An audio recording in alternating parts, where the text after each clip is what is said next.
शं वरुणः शन्नो भवत्वर्यमा शन्न इन्द्रो बृहस्पतिः शन्नो विष्णुरुक्रमः ॐ शान्ति शान्ति शान्तिः।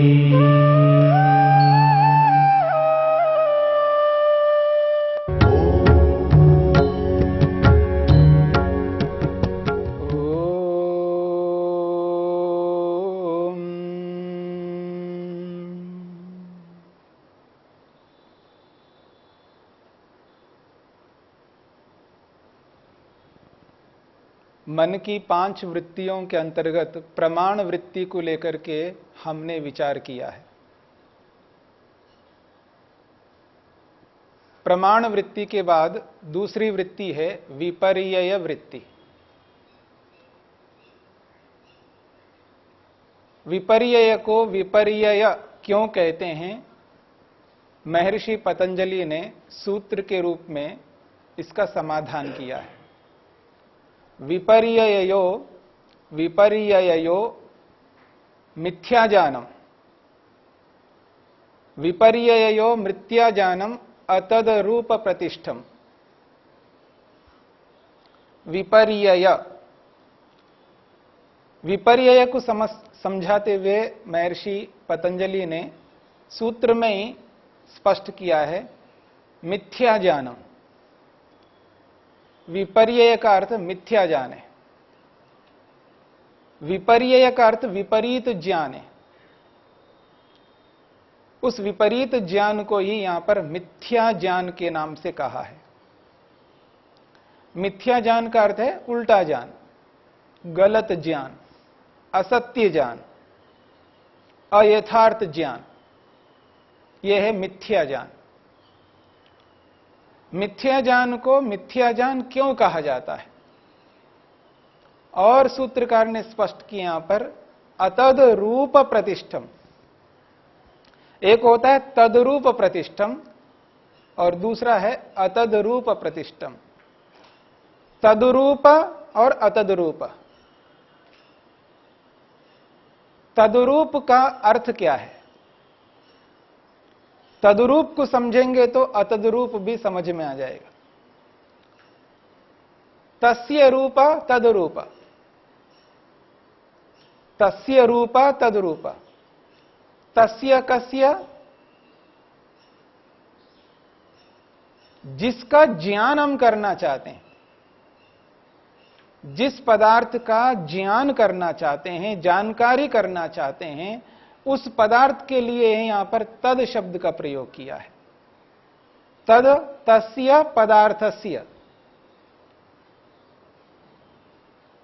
रूप तद रूप, तस्य रूपम तद रूपम, यह तस्य रूप तद रूप, तस्य पदार्थस्य रूपम रूपम इति स्वरूपम। यहां रूप का मतलब है स्वरूप, उस पदार्थ का स्वरूप।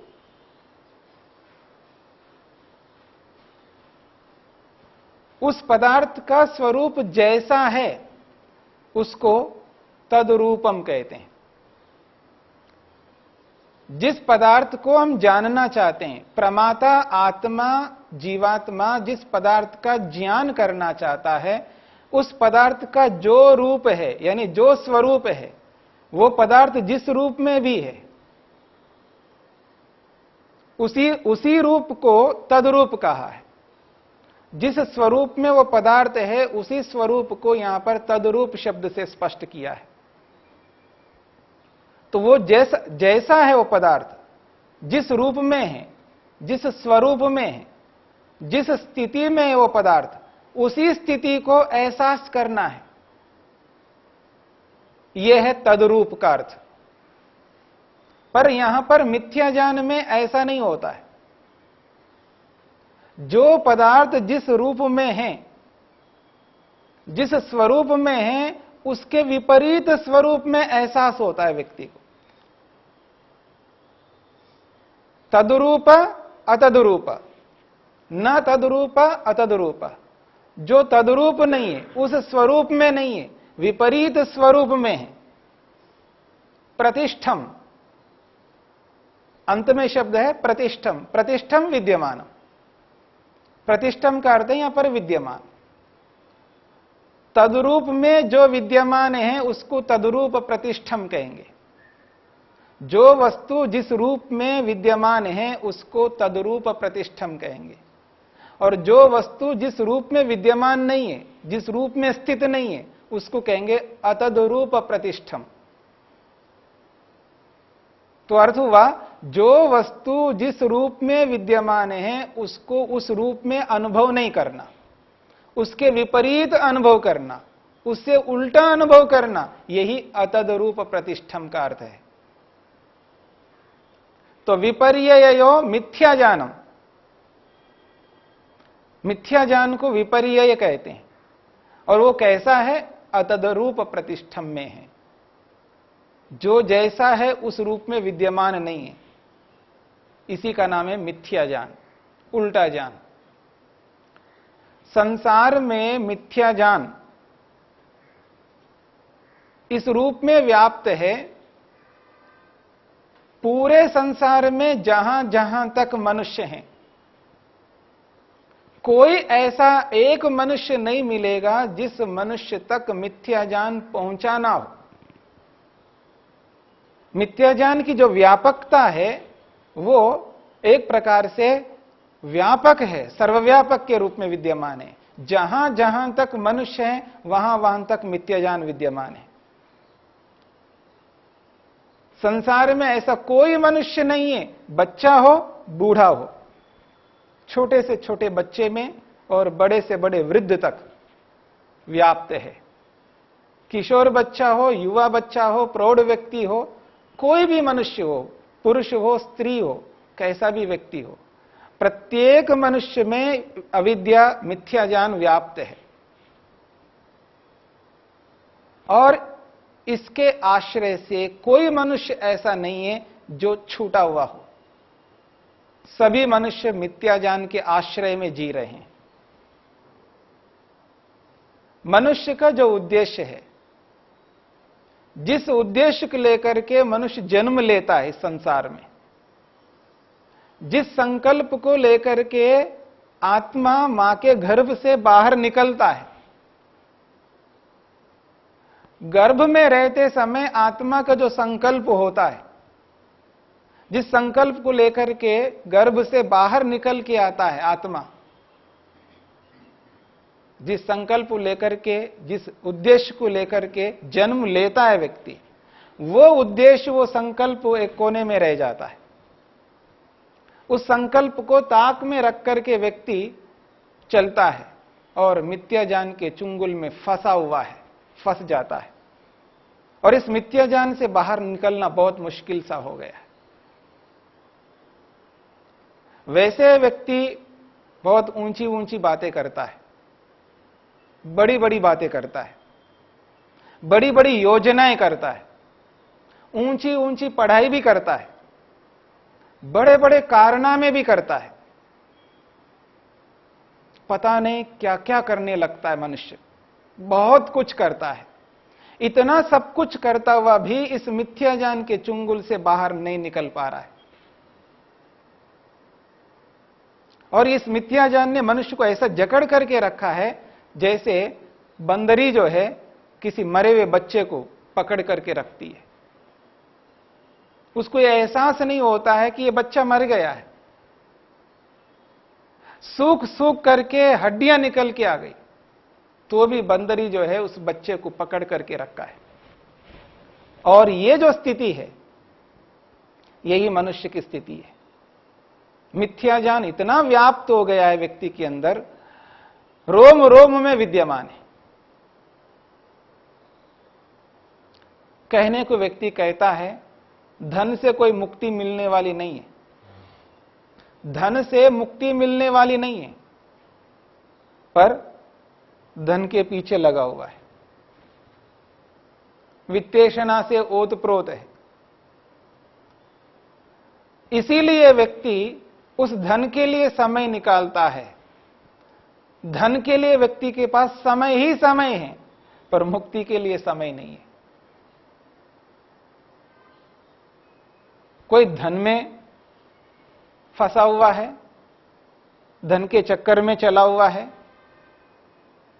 कोई व्यक्ति रूप में फंसा हुआ है, कोई व्यक्ति खाने में फंसा हुआ है, कोई पुस्तकों में फंसा हुआ है, कोई व्याख्यान देने में फंसा हुआ है, कोई आश्रम बनाने फंसा हुआ है। अलग अलग व्यक्ति किसी ना किसी विषय में फंसा हुआ दिखाई देगा।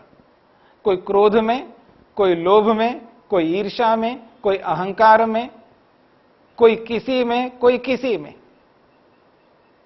हर व्यक्ति में कोई ना कोई एक स्थिति ऐसी है, उससे बाहर निकल के नहीं आता व्यक्ति। किसी को रूप नहीं भाता है तो उसको शब्द बहुत अच्छा भाता है। किसी को शब्द नहीं भाता है तो किसी को रस बहुत अच्छा भाता है, अच्छे ढंग से रस में लगा हुआ है। कोई रस में लगा हुआ है तो कोई गंध में लगा हुआ है। यानी किसी न किसी रूप में, रस में, गंध में, स्पर्श में, शब्द में आदमी जकड़ा हुआ है। कोई जमीन के पीछे लगा हुआ है, कोई मकान के पीछे में लगा हुआ है, कोई गाड़ियों के पीछे लगा हुआ है, कोई किसी ना किसी के पीछे लगा हुआ है। बस निरंतर उठने से लेकर के रात्रि में सोने तक। और आज व्यक्ति होश में है, और जब तक संसार में होश में रहेगा वो किसी ना किसी के पीछे लगा हुआ दिखाई देगा। तो इससे यह पता लगता है कि मिथ्या ज्ञान के जो जड़ें हैं वो कितना विशाल है, कितने व्यापक हैं। मतलब यहां पर विद्यमान है अविद्या, तो उसकी जड़ें जो हैं ऐसी फैलती जा रही हैं, फैलती जा रही है। और संसार में जिस किसी भी कोने में मनुष्य है वहां तक उसकी जड़ है। इतना व्यापक रूप से विद्यमान है मिथ्या ज्ञान। कोई ऐसा विषय नहीं है उस क्षेत्र में ये कह सके कि इस क्षेत्र में मिथ्या ज्ञान नहीं है। कोई ऐसा क्षेत्र नहीं है, सर्वत्र फैला हुआ है मिथ्या ज्ञान। और इसी मिथ्या ज्ञान के कारण से व्यक्ति चाहता हुआ भी उस लक्ष्य को सामने नहीं रख पाता है। चाहता हुआ भी इस मिथ्या ज्ञान के कारण से उसने जो संकल्प लिया हुआ है, उस संकल्प को पूरा करने के लिए उद्यम, मेहनत, पुरुषार्थ जैसा व्यक्ति को करना है वैसा उद्यम नहीं कर पाता है। उसने संकल्प ले रखा है कि मेरे को ऐसा ही करना, उसका उद्देश्य सामने भी है, लेकिन उस सामने उद्देश्य जो रहा है उसको ध्यान नहीं दे पाता है इसी मिथ्या ज्ञान के कारण से। उसको पता है ईश्वर मेरे को देख रहा है, सुन रहा है, जान रहा है, छोड़ेगा नहीं मेरे को ईश्वर। फिर भी ईश्वर को एहसास करता हुआ, ईश्वर को व्यापक भी मानता हुआ, ईश्वर को सर्वशक्तिमान मानता हुआ भी इसी मिथ्या ज्ञान के कारण से उन कार्यों से बाज नहीं आता। जिन कार्यों को नहीं करना चाहिए उन कार्यों को वो त्याग नहीं कर पाता है। ये जो संबंध बने हुए हैं, माता का, पिता का, भाई का, बहन का, पति का, पत्नी का, गुरु का, शिष्य का, जितने भी ये सारे के सारे संबंध हैं, इन सारे संबंधों में व्यक्ति जकड़ा हुआ है, इनसे ऊपर उठ नहीं पा रहा है। इन सब संबंधों से ऊपर एक और संबंध है जो ईश्वर के साथ आत्मा का संबंध है। उस संबंध के लिए उसके पास समय नहीं है। उस संबंध को एहसास करने का, उस संबंध को जीवन में उतारने का उसके पास समय नहीं है, इसी मिथ्या ज्ञान के कारण से। विपरीत ज्ञान, उल्टा ज्ञान है। ज्ञान बहुत रखता है व्यक्ति, उसको यह लगता है मैं बहुत जानता हूं, मैं जानकार हूं, मैं ये भी जानता हूं, वो भी जानता हूं, वो भी जानता हूं, सब कुछ जानता हूं। लेकिन उस सब कुछ जानने में मिथ्या ज्ञान विद्यमान है। उस ज्ञान के साथ साथ मिथ्या ज्ञान मिला हुआ है उसके साथ में। और इसी मिथ्या ज्ञान के कारण से जिस स्थिति में उसको रहना चाहिए उस स्थिति में नहीं रह पाता है। और देखिए, कहने को वो कहता है मैं चाहूं तो ऐसा कर सकता हूं, लेकिन करता नहीं है।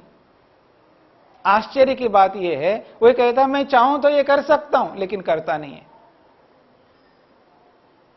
आप ही कर सकते हैं क्या? मैं नहीं कर सकता, मैं भी कर सकता हूं। क्या समझते हैं आप अपने आप को? मैं भी करता हूं, लेकिन करेगा नहीं।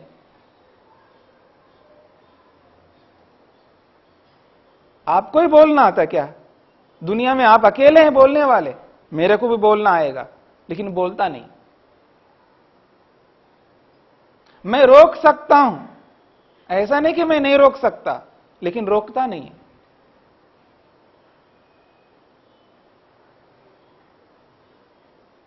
देखो कैसे बैठा हुआ है, बिल्कुल मौन, बिल्कुल मौन है, दिखा रहा है, कुछ भी नहीं बोलता है। यानी सामने वाला को ये एहसास करता है, ये ऐसा करता है, मैं भी कर सकता हूं, लेकिन करता नहीं। मैं ये भी कर सकता हूं, वो भी कर सकता हूं, सब कुछ कर सकता हूं, लेकिन करता नहीं है। करेंगे तभी तो लाभ होगा। कर सकता हूं ये बात तो व्याप्त है, और आत्मा सब कुछ कर सकता है। जिस काम को एक व्यक्ति कर रहा है, क्योंकि वो कर सकता है इसलिए कर रहा है, क्योंकि वो एक आत्मा है। जब वो आत्मा इस बात को कर सकता है, तो प्रत्येक आत्मा उस बात को करेगा। कर सकने का सामर्थ्य प्रत्येक आत्मा में है। केवल सामर्थ्य के रहने से काम नहीं चल सकता, उस सामर्थ्य का उपयोग करना पड़ेगा, उसको क्रियान्वित करना पड़ेगा, उसको कर्म में बदलना पड़ेगा उस सामर्थ्य को, तब जाकर के हम उस स्थिति तक पहुंच सकते हैं। केवल अपने सामर्थ्य को पहचानने मात्र से उन्नति नहीं हो सकती है। अपने सामर्थ्य को पहचान करके उसको क्रिया के रूप में लाना होगा, उसको धरती पर उतारना पड़ेगा। जब धरती पर उतारता है व्यक्ति, तब उसको एहसास होता है हां मैं ये कर सकता हूं, इसलिए कर रहा हूं। जब व्यक्ति नहीं करता, क्रिया नहीं करता है, तब केवल बोलता है व्यक्ति, और उस बोलने में अहंकार काम करता है। याद रखना, उस बोलने में जब अहंकार काम करता है, तो वो अहंकार मिथ्या ज्ञान से ओतप्रोत है। और जब तक व्यक्ति में मिथ्या ज्ञान ओतप्रोत रहेगा, तब तक वो व्यक्ति अपने लक्ष्य की ओर नहीं बढ़ सकता, और उसने जो भी संकल्प लिया है उस संकल्प को पूरा नहीं कर सकता। संकल्प पूरा तभी हो पाएगा जब इस मिथ्या ज्ञान को एहसास करके इस मिथ्या ज्ञान को मन से हटाना होगा। मिथ्या ज्ञान के हटने पर ही तत्व ज्ञान आएगा। कटोरे में कुछ भरा हुआ है तो दूसरी चीज उसके अंदर नहीं आ सकती है। मिथ्या ज्ञान उसके अंदर भरा हुआ है, मन के अंदर, और जब तक ये मिथ्या ज्ञान भरा हुआ रहेगा तब तक हम उस स्थिति में नहीं पहुंच सकते। ये वास्तविकता है। तो इस मिथ्या ज्ञान को एहसास करना है। विपरीत ज्ञान को मिथ्या ज्ञान कहा है, जो अतद्रूप में रहता है, जो वस्तु जैसी नहीं है उसको उस रूप में एहसास होता है, यही मिथ्या ज्ञान है।